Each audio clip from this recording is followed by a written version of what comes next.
Good morning! Kumusta na kayo? Medyo matagal-tagal na rin hindi ako nag-upload ng cooking. Minsan-minsan lang. Ngayon gumawa ko siya guys ng mixed seafoods.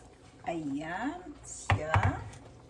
Bali ang ginisa ko siya sa bawang sibuyas. Ang ginamit ko hindi olive oil, butter. Tapos yan, ang halo ko lang yung alimasag. Nabili ko to doon sa Grimshaw. Ayan. Lapit ko sa camera. Alimasag. Meron siya guys ng tahong. At saka hipon. Ayan. Tapos hinaluan ko siya guys ng mais. Ayan, malapit na siyang maluto. Alam mo, hindi ako marunong mag-edit. Kaya ayan, pag ako nagluluto, ang ginagawa ko, yung pag malapit na siyang maluto, saka ako kumukuha ng video. Ayan. Diba?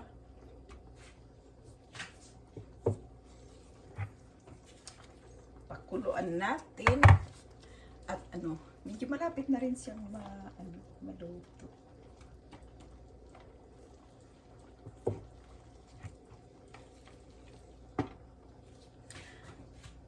Pasensya na guys. Medyo madalag na akong mag-live ngayon at saka mag-upload.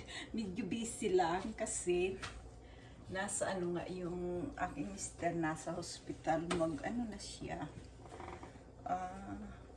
More than 3 months, magpo 4 months na siya sa hospital. Kaya, ayan. Parati akong busy.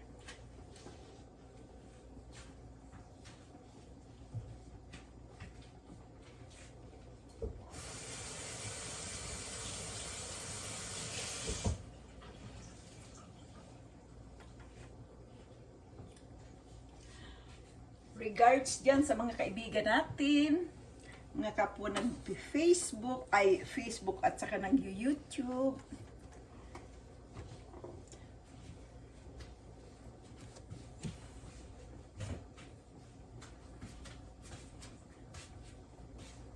Natawa ko guys. Ito,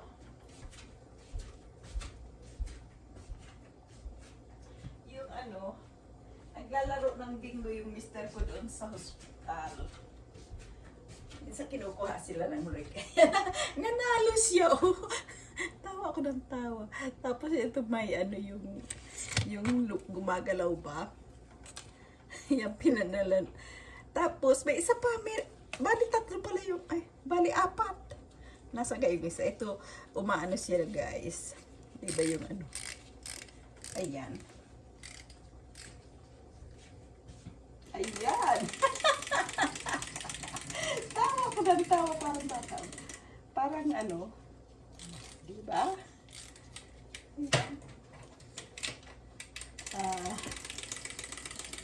Ay, meron pala siya, nanalo siya ng kwintas.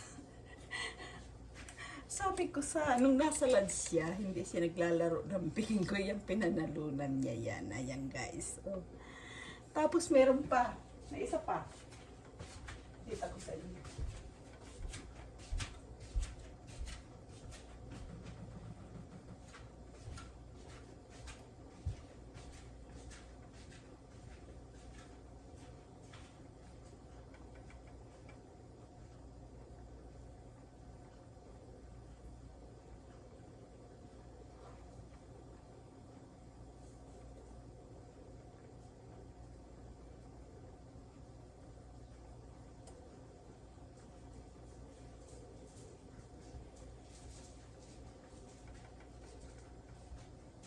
Ayan, nanalo siya ng kwintas. Binigay sa akin.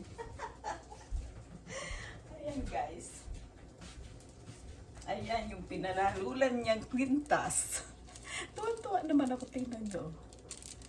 Pag mag-a-attend ka siguro ng party, pwede mag-isuot, di ba? Nga, ano, ayan. Tawa ko ng tawa. Sabi ng recreation staff. Sabi niya, oh, nanalo si Mister. Oh, tingnan mo ni sa akin.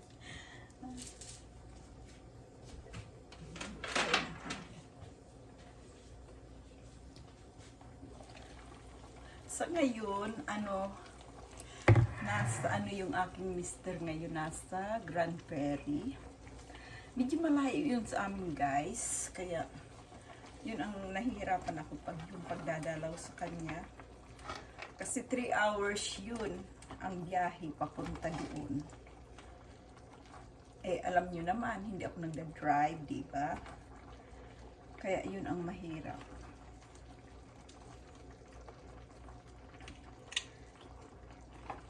Bali, ilang bisis? 3 bisis na akong nakapunta doon sa, sa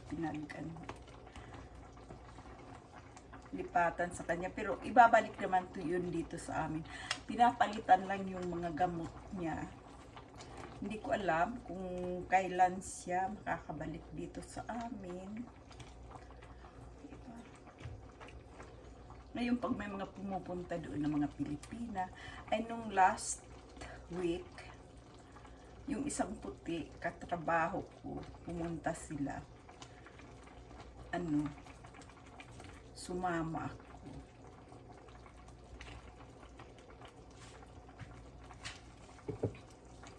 Yan ang mahirap dito, guys, sa Canada. Pag yung hindi ka nagda-drive, yun ang mahirap. Meron namang mga sasakyan ang mister ko. Kaso ka, yun ang hindi ako nag-drive. Kaya ko lang i-drive, guys, yung scooter ni mister. Kaya kung dito lang sana sa amin, araw-araw binibisita ko sa hospital, di ba? Kasi nakakasakay ako sa scooter, yung electric scooter ba? Yun, hindi kailangan ang license doon. Kaya, medyo sana makabalik siya dito sa amin para medyo madali ang pagbisita ko. Kasi doon, pag yung may pumupunta, kasi kung halimbawa naman ako ng talagang kasi 3 hours drive, bali 6 na araw din yun na balikan, di ba? Medyo rin, siyempre, yung sa gasolina, tapos siyempre magbibigay ka rin ng diba? Kahit kunti lang. Ayaw naman nilang tanggapin kasi samahan mo naman sa trabaho, kaya kaibigan. Kaso medyo mahal na nga ngayon ang diba, guys? Mahal ang gas. At saka yung sa pagod din. Kasi karamihan dito ng mga Pilipina, marami silang mga mga trabaho, minsan 2 o 3. Yun.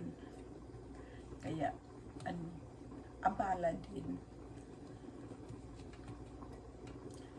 Diba?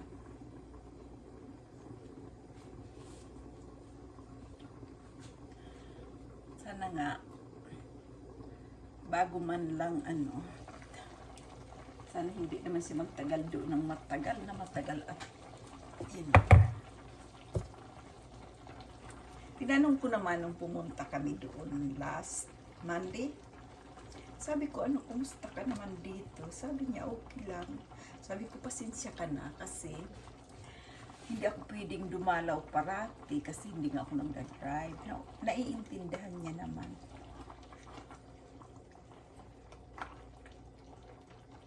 Sabi niya, oo. Sabi ko, pag halimbawa may pupunta dito, sasama ako. Magsishare na lang ako sa gas o kaya minsan ako magbayad sa gas, okay lang. Diba? Nung ihatid namin siya doon, nag-stay ako ng isang gabi, nag-hotel ako. Tapos, kinabukasan, hapon din. Bali, 2 beses ko siya dinalaw noon. Umuwi na rin kami dito kasi may pasok ako noon ng nights.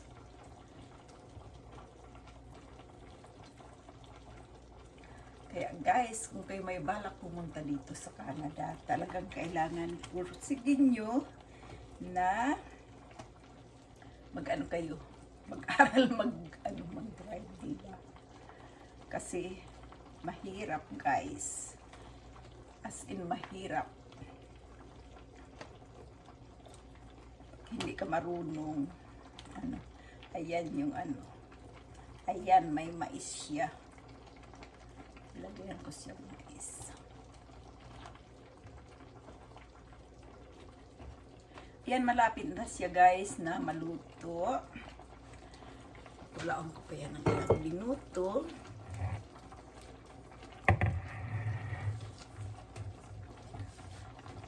At pwede na tayong kumain. Shoutout nga pala dyan sa lahat ng mga kaibigan ko sa YT. Pasensya na kayo, hindi ako masyadong nakapag-upload ngayon at mag-live. Maraming salamat. Ingat kayo lagi. Bye-bye.